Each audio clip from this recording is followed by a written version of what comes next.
It is the time of the show when we are joined by Reverend Greg Dorst, who is our own personal prosperity and happiness coach. And Greg, welcome back. And unfortunately, I welcome you back with a bit of sadness because a comic icon has passed. Yeah, today has been kind of a sad day for the nation, for the world, in fact, because Robin Williams meant so much to people. He's not only funny, but talented, serious in his ability to portray emotions, and he really drew people into who he is or who he was. So he will be missed. And I found myself for the first time in some long period of time actually feeling sad and mourning the death of an actor or somebody that I didn't really know personally, but met through the screen or the stage.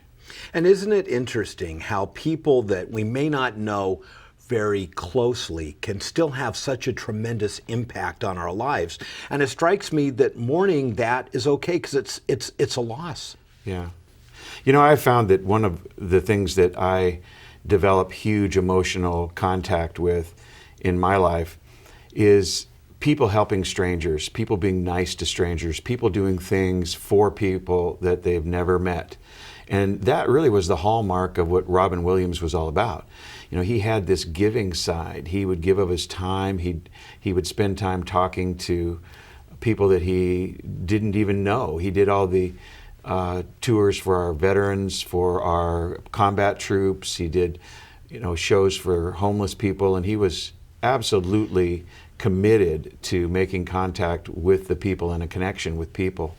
And so he will be missed. And what is really interesting is that you couple that with what we know to be the case today, that there was some serious sadness within him, that he had a dark, depressed side that he just couldn't get over. In fact, so much so that he ended up taking his own life. And that is such a shame. But I think the way a person's life is judged is how they're remembered, and no one's eulogy ever said he was loved because of all the overtime he put in the office. He was loved or she was loved because she never made mistakes on her paperwork.